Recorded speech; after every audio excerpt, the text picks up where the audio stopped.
कई बारा, लगे उठा बन टरई नटारा। अब विद्वान लोग बैठे, एक सहस कितने का होता है? 1000 का एक सहस। और लिख रहे हैं भूप सहस 10 एकई 12।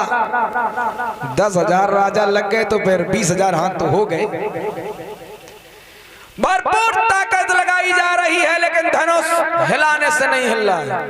जब धनुष किसी ने नहीं तोड़ पाया, अभी श्री राम को आदेश नहीं मिला है। सब राजा जब हार के बैठ गए, जनक खड़े हो गए, सभा के लोगों,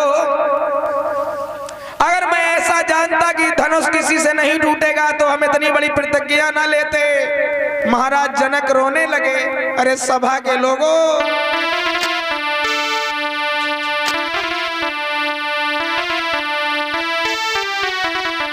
और कह रहे हैं जनक, अरे भूम हम जानी सूर नहीं, भूम हम जानी रे।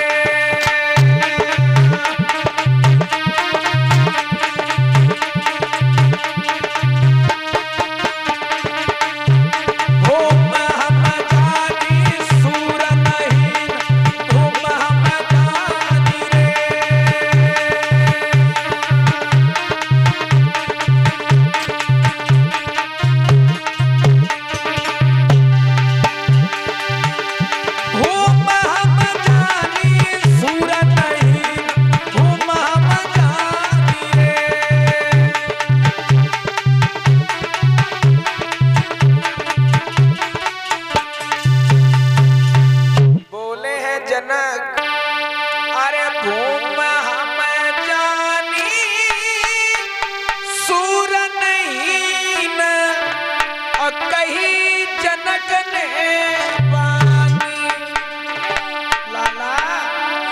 या जनते तो संकल्प बना लेते और रह गई कुंवारी सिया महारानी सूर नहीं, भूप हम जानी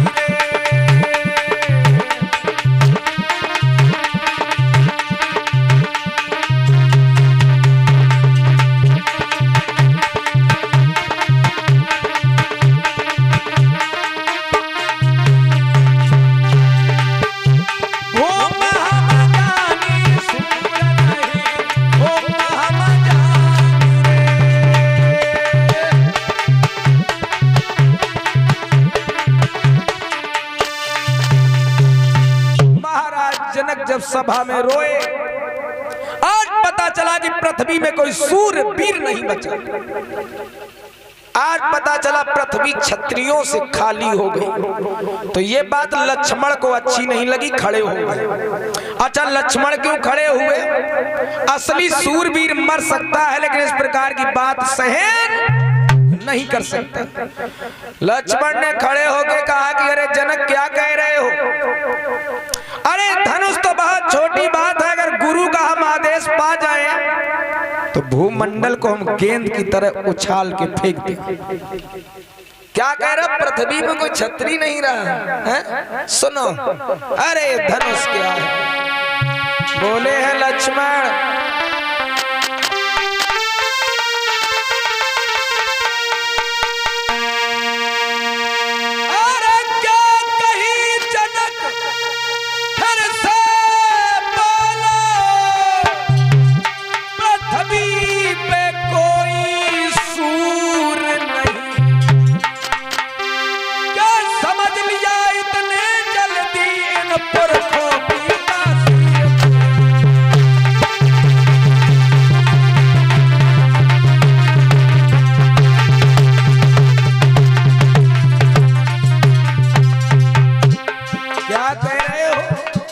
पृथ्वी पे कोई छतरी नहीं रहा।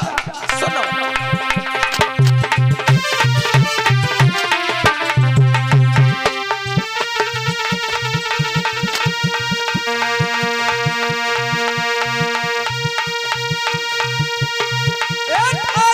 गुरु की पाए ब्रह्मांड ना हिलाए डाल।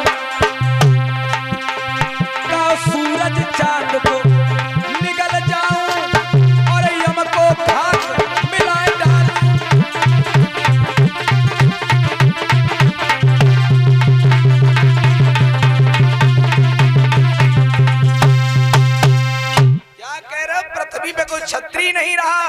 अगर गुरु का आदेश पा जाए भूमंडल को गेंद की तरह उछाल डाल। सब लोग लक्ष्मण के ऊपर नजर टिका गए। वाह भाई, छोटा सा लड़का, इतनी लंबी बात। तब विश्वामित्र ने मना किया, शांत बैठो। जहां बड़े बैठे होते हैं छोटों को बोलने का कोई अधिकार नहीं। और ये बिल्कुल सत्य है, जहां दो बड़े लोग आपस में बात कर रहे हैं वहां छोटे को नहीं बोलना चाहिए। लेकिन कुछ लोगों की आदत होती है ना, दो लोग का बातें कर रहे हैं और बीच में हा हा करके तुम भी पहुंच गए, तो ये अच्छा नहीं होता है। और एक बात बताएं, जिंदगी में कुछ चीजें हमेशा याद रखो। सामने वाला प्राणी आपको जब कभी मिल जाए हैं? तो ऐसा नहीं है कि काफी दिन में मिले हो तो आप जैसे उसे देखो अब हा करके हंसने लगा, उसे बुरा लग जाए, वो सोचेगा मैं कपड़ा देख के हंस रहे हैं, है ना। हमेशा हंसने से मुस्कुराना अच्छा होता है। सुन मुनि बचन लखन मुस्काए, यानी हंसने से मुस्कुराना अच्छा होता है। आप मुस्कुरा दोगे वो अच्छा है, हंसना इतना अच्छा नहीं। तब आज लक्ष्मण को मना किया, श्री राम को आदेश दिया कि उठाओ और धनुष को तोड़ो और जनक के संताप को दूर करो। आज